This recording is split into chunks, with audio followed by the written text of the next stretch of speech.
มื้อนี้คือมาสอทอนนี่เนาะผู้ใดนี่ปีหน้าเบิ่งเปิดคลิปสบายดีทุกคนตอนนี้เช้าเปียวพาเฮามาเลาะเนาะทุกคนเนาะเฮาเหงาก็เลยชวนเช้าเปียวมาย่างเลาะถ่ายคลิปเนาะพี่น้องปิงกองหน้ากันนะมื้อนี้เช้าสุก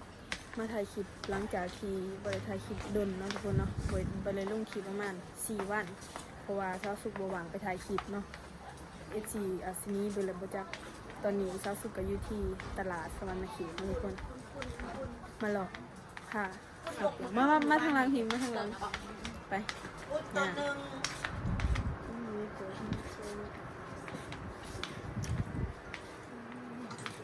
นั่นแหละรอตลาดพี่น้องครั้งแรกที่เช้าสุดเขามาถ่ายคลิปให้นี่มื้อนี้กับโบได้มีจุดประสงค์สิไปใช้นะทุกคนไปเรื่อยๆแบบรอถ่ายคลิปมานะเก็บไปกินนะไปซื้อชาไข่หมูเขาถูกตัวด้วยว่าหันยิงซีนะวิชาเปียวท่านในสบายดีกองพี่น้องแต่นี้ถึงชาวเปียวบริทายคลิปต้องการจะรุนเนี่ยตั้งแต่บุญนะบุญวันทานแต่บุญวันทานเนาะทางใดต่อพี่น้องตั้งโตก่อนแบบบ่เนาะยังคอยถามเด้อผมเขาอุ้ยเสือสวยอะหล่อแบบว่ามีจุดหมายเนาะเฮ็ดคือเพิ่นสิมาซื้อเครื่องไปดองนี่เด้นี่เฮาซื้อผ้าแบบนี้แล้วเมื่อแต่ว่าเฮาสิซื้อผ้าเป็นเหลื่อมๆนะบ่มีนี่มีบ่จักแม่นบ่บ่แม่นอุ้ยงามเนาะเบิ่งกันหาครูถึกใจใครใช่เนาะแม่บ่นี่ก็สี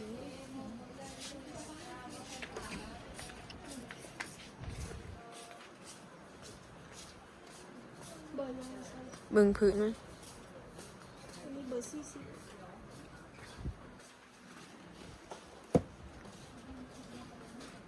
จะเคยสิเราติ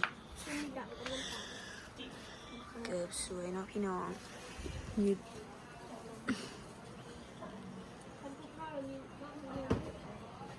กุ๊กกิ๊กจังเลยอ่ะอุ้ยสวยเนาะเอาถือกล่องดูนี่เราเลยมันเป็นยังไงกับยางอะผมเป็นได้ยางตัวกระสุนของแก้วนะมันคือหมันเธอจะซื้อใส่มันบวขาดแบบไหนนี่ยางตัวคนหมัดของแก้วนะ เป็นบอลในแขนนี่แล้วมันบวขาดเดี๋ยวคอยซื้อค่ะมันขาดก็จื้อฉันสืบไปถึกบอลเลยอะไรเลยเขาสิเลยนะจะของห้าใส่นั่นไหนอันนี้อันเท่าไหร่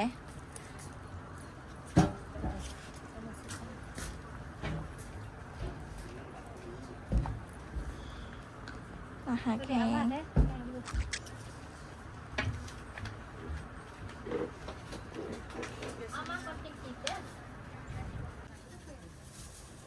กุ้งกินมากเลยเดี๋ยวนะเอาไปใส่ยังไงใส่กระเตลดสียังแบบ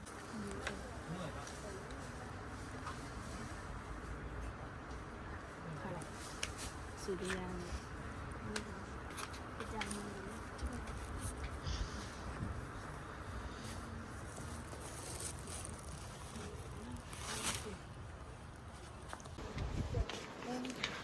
มาไกลเพื่อซื้อยางมัดผม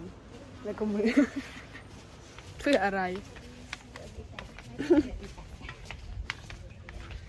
ตามเบิ่งเนาะทุกคนชาวสุคิดว่าตลาดอยู่นี่จะใหญ่กว่าตลาดอยู่ปักเซ่และเครื่องก็จะหลายกว่าแต่ก็พอๆซ้ำกันแต่ว่าอยู่นี่ก็คักกว่าเนาะทุกคนสำหรับใครที่มาสวรรณเขตก็มาเลาะตลาดลงเบิ่งเนาะทุกคนเนาะอันนี้เกือบอยู่นี่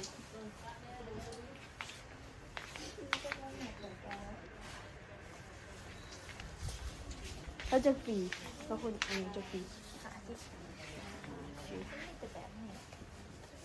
ส่วนนายเห็นเกือบแล้วเลยได้ซะไป ชื่อหายแต่ว่าบ่ฮู้ว่า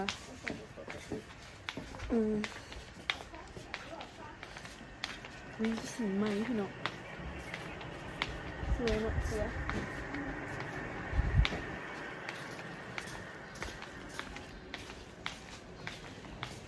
คนหนึ่งไหลเติบอันนี้ไหลยางมัดผมเอาคืนไปเรื่องไปหาทางอย่างที่จะขับดีบอก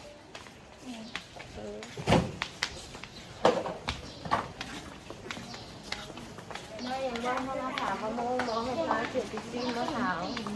ตัวต้นแรกก็น้องใส่สายใส่ข้าวเหนียวมะขาว เดี๋ยวเปรี้ยวซื้อเคสโทรศัพท์ เรื่องที่สี่โปรแม่ ซื้อเคสโทรศัพท์ก่อนนะโปรสิได้ยัง ใช้กันนี่เหตุการณ์นี้แบบ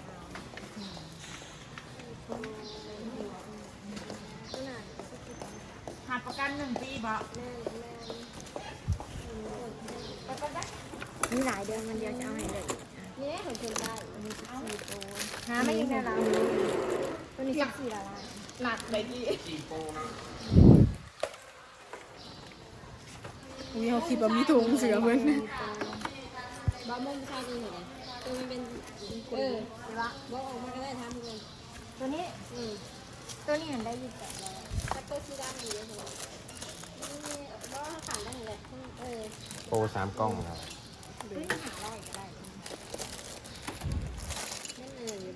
เป็นมุมไทยนะ นี่ครับตัวนี้ครับโปร อันนี้ได้จีนบ่ ตัวนี้หันเป็นเครื่องจีนแต่ว่าเขา เดี๋ยว ไท นี้ ย เนาะ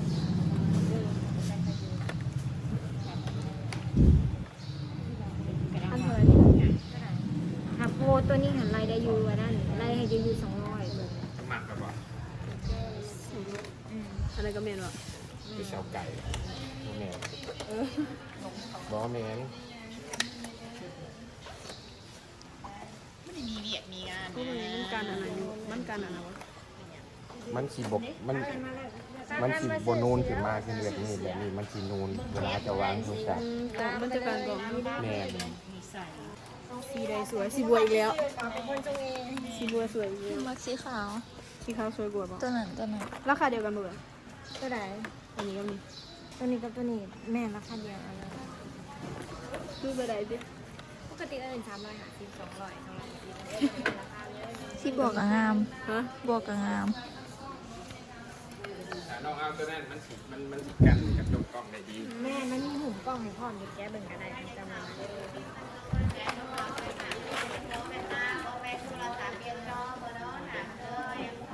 โอ้โหเจ้า เขาจะป้นหนูไหม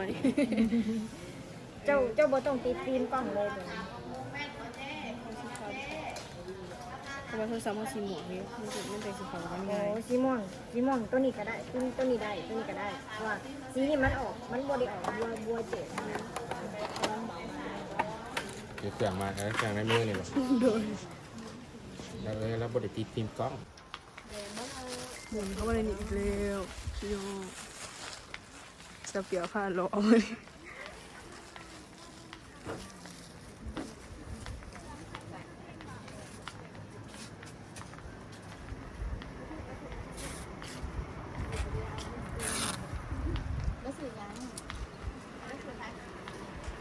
น้องหน้าห้าน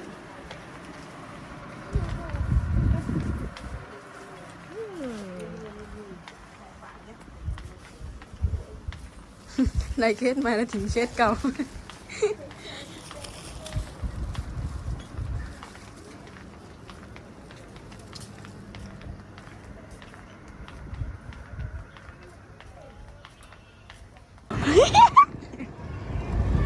กินบอกกับจีเพียงขวานะ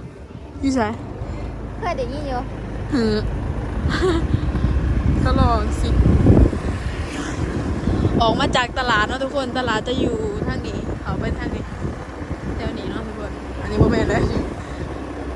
บริษัทโคล่าอันนี้นะเอาสิไปเศร้าเปี่ยว15 โลเนาะพี่น้องมาสิพาไปไส้แหน่เอาไปส่งคลิปต่อกันเลยเนาะ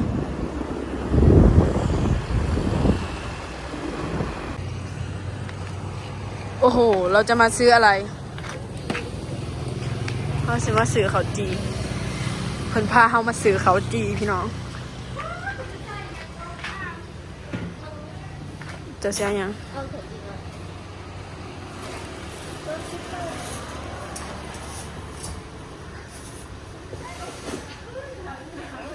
จะเห็ดเองเลยค่ะนาย เห็นบ่เจ้าเปียวเพิ่นพามาซื้อเขาวจีเนาะพี่น้องหืมอันใดก่อนใจก่อนเดี๋ยวเอาให้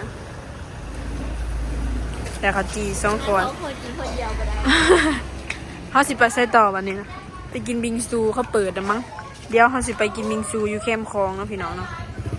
ตอนนี้เซาเปียวพามาลองซิมข้าวจีซื้อข้าวจีก่อนข้าวจีเลี้ยงผ่านี่ปลายจะมีอยู่นี่เนาะพี่น้องคุณว่าแสบสันดอกวะไปต่อพี่น้อง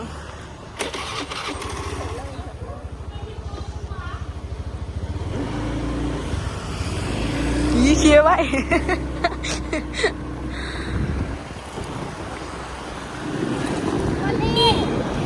เว้ยเพื่อนเธอเหรอ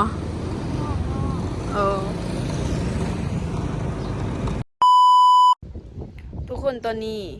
ทำมาหอดเข้มคล้องแล้วน้ำเป็นสีเขียวงามเนาะส่วนยามพ้นน้ำจะเป็นสีแดงทุกคน อากาศบ่เย็นปานใดส่วนนี้ฝนตกเบิ่งท้องฟ้าถ่ายหูปกับบ่ต้องสีงามเนาะถ่ายหูปมันน่ะนะเพราะว่ามันเหมือนอยู่มันเหมือนอยู่นะตอนซาสุกไปหมุกเนาะทุกคนซาสุกไปหาอาหารพงเพชรจะยืนแคมป์คล้องเท่านั้นเนาะ ก็สุดกำลังเลี้ยงหูหนึ่ง ถ่ายหูปเสื้อนะมือสั่น เป็นนอนโฟน เดี๋ยวสิเอาใส่คลิปเนาะทุกคนอุ้ยเดี๋ยวมันสูงไปไหนติบ่เข้าเอิ้นฮออีหยังฮอแก้วบ่อันนั้นนะเป็นหน่วยนะ ประมาณนั้น บ่จื้อคือกัน ซาสุกไปมุกดาหารนั่นทุกคนแล้วก็ไปหาอาหารพงเพชรซาสุกไปยืนอยู่บนเข้มคลองเดี๋ยวซาสุกสิเอาขึ้นหูปให้เบิ่งเนาะทุกคนว่าไปวันนั้นเลยก็ซาสุกแนมขามมาฝั่งนี้เป็นฝั่งสวรรณเขตอันนั้นเป็นมุกดาหารไปหา FC ร้อยขามได้บ่ไผด้วยเนาะสิร้อยขามได้เนาะมีเรือขามบ่สร้างว่าตะกี้เพิ่นมีเรือขามแต่ว่าเดี๋ยว นี่ตะกี้ เพิ่นมีเรือขามไปมุกหั้นนะ แมน อุ้ยเรือนั่นนะอันนี้ทุกคนเรือจอดนี่เพิ่นขี่เรือขามแต่ซอสุดไปตอนนั้นขี่รถขี่เล่นตอนมาเบิ่งบุญสองเถื่อมาตอนนี้มันเกิดจะเงียบๆเงาๆเนี่ยเนาะทุกคนเนาะเพราะว่าบ่มีงานอีหยังเพิ่นน่ะสิมีงานเนาะเพิ่นมาถ่ายคลิปไปเป็นหยังด้วยนะป่ะถ่ายรูปอยู่พุ่นไปถ่ายรูปทำไมขึ้นมาถึงล่ะจังสิไปเฮ็ดจังได๋ให้สิวลงเพิ่นหั่นน่ะบ่มีสิวเบิ่งนี่พี่น้องซาเปียวหั่นบ่มีสิว ซาสู้กันสิวเปียโอ้เขาขี่รถกับผู้สาว ซาเปียว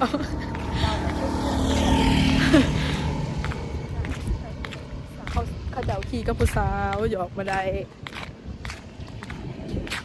ตอนนี้เข้มข้นบ่มีงานหยังดอกทุกคนที่จะทำมันหลอกเดินไปเห็นแต่ถุงไทย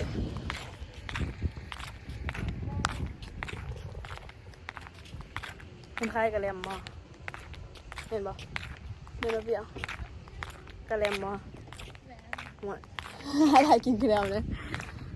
ไปซื้อกระแลม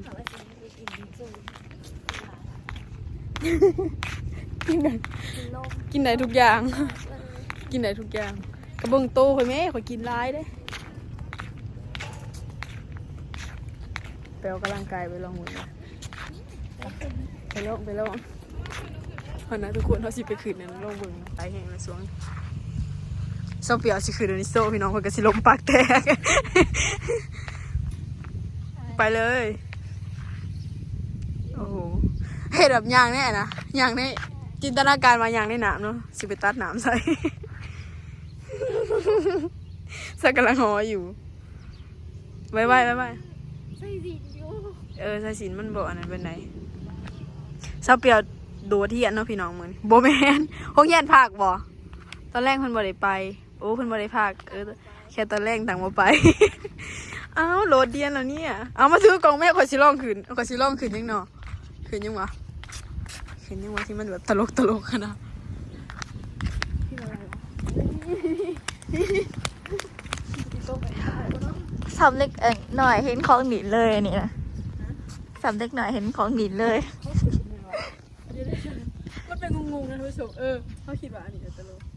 เนี่ยนะว่าเขาเห็นแล้วว่าเปียวแบบนี้ปะเดี๋ยวกลับไปข้างในมันใกล้จะฟาดหัวเราเองนะท่านผู้ชมไปเลยเราอาจจะตกได้โอเคอยู่นะมันก็เป็นงงๆนะท่านผู้ชมเยอะกูก็บอกอยู่กินมาเคยออกกำลังกาย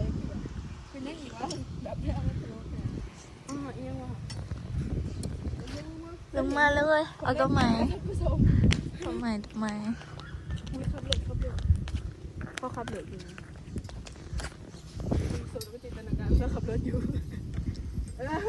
ข้อมูลพวงอะไรอันนี้ซ้ำนี่เนี่ยบกขาคุยมันบดตื่นเต้นเนี่ยเดียวเอาไม่สนใจ อันนี้นี่ เราอาจจะเฮ็ดหักของเขาไล่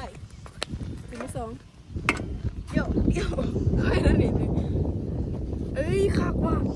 เฮ้ยท่านผู้ชมโอ้โหเขาว่าตัวนี้คักสุดเอามาดินยืนเลยวะโอ้มันเจ๋งมากเลยอ่ะเดี๋ยวคอยมาเมื่อเลยนะพี่น้องมันก็ดีอ่ะโว้ยมันสูตรมันบอกเขาก็แบบสถานการณ์นะทุกคนอันนี้เขามาเลาะเฉยๆนะแต่เดี๋ยวฉันว่าตัวนี้แหละตึงสุดเอลดีออกกำลังกายแล้วก็ไปกินพอแล้วพอฉันยังไม่ลองขึ้นอันนี้มันคือการบอกกับตัว บอกคนละอันตัวที่เข้าขืนนะดิ อยู่ขั้นดินมาเป็นเท่ามันหนาสิคะฉีกเลยวะไปเลยโยตายทั้งหางมันตลกแกได้ไหมเอาเลยเอาตรงนั้นก่อนบางอันเท่ากับหูเลาะโอ้โหคนละซีเลยนะมากก็ขึ้นเปิดไฟนะสีม่วงกันตอนนี้ก็ม่วงด้วยกัน ไม่หนามากินเบียร์ เมื่อนั้นมากินเบียร์เอาปกติเพิ่นก็เปิดอยู่บ่เลยแถวนี้นะกลางคืนแสดงว่าเพิ่นเปิดแต่ส่วนแรกๆอย่างนี้นะแต่ว่าเฮามาตอนนี้เพิ่นยังบ่ทันเปิดนะทุกคน ผมเห็นไปเลย ลมพัด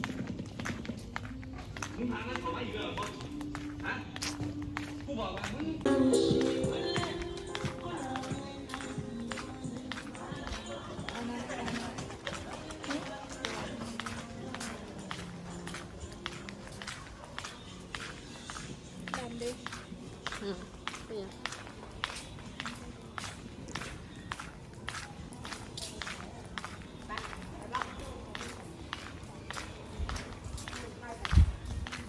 อยู่ในนี้วะ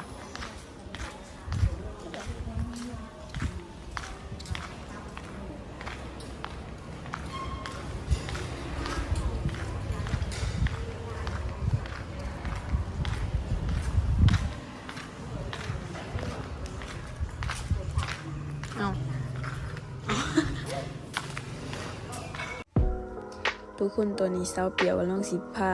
เฮาเขาไปกินบิงซูอยู่ในหาดนี้เนาะทุกคนเนาะนี่ก็สิมีป้ายเมนูเนาะทุกคนนี่ก็เขาไปทางไหนซาซุกมาเป็นครั้งแรกเลยเนาะทุกคนหาดนี่เดี๋ยวก็จะมีเมนูที่ทางหาดเพิ่นมีให้เนาะว่ามีแน่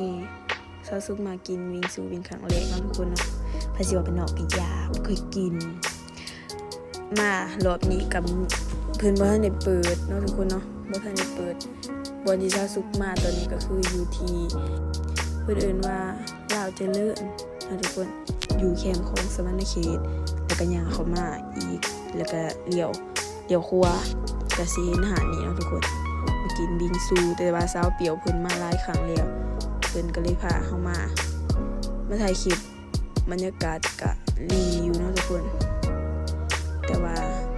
ครั้งหน้าซาซุกสิมาถ่ายคลิปตอนกลางคืนเนาะทุกคนเนาะ มาถ่ายคลิปตอนกลางคืนให้เบิ่งว่าบรรยากาศสิเป็นแนวใดรอติดตามชมคลิปต่อไปเด้อทุกคนสำหรับคลิปนี้ซาสึกะไปรอตลาดก็ซะเปียวหลังจากไปรอตลาดเร็วก็พากันออกมาไทยหูกินเค็มคองนะทุกคนแล้วก็เข้ามากินบิงซูแล้วก็สิพากันเมื่อนะพี่น้องเราส่งคลิปหน้าเด้อพี่น้องไปลงคลิป4มื้อแล้วตอนนี้เฮากำลัง4มื้อโอ้ยเขาเบาคือเหมือนปะ อันแหละ เฮาออกมาจากกินบิงซูนะทุกคนเนาะเขาเป็นหันเขาจะเปิดเพลงพี่น้องเฮาก็เลยใส่เสียงดนตรีเข้าไปได้ประกอบคลิปแล้วเฮาก็มาถ่ายรูปก้องแก๊งหน่อยหนึ่งเนาะทุกคนเนาะตอนนี้ซาวสุกกับซาวเปียกก็สิพากันเมื่อเนาะทุกคนเมื่อหอดซาวสุกสิไปตำมะฮุงกินอยู่เฮือนเพราะว่าอยากกินตำมะฮุงเนาะทุกคนปิดคลิปเลยบ่วะปิดคลิปเลยแหละมาและสำหรับคลิปนี้ก็สิเบิดเพียงสำนี้เนาะทุกคนคลิปนี้ก็มันอยู่มายะเนี่ยเพราะว่าไปโหลดไลฟ์บอลเนาะทุกคนแล้วก็มากินบิงซูเป็นบอลสุดท้ายแล้วเฮาก็สิพากันเมื่อบ๊ายบายพบกันใหม่คลิปหน้านะพี่น้อง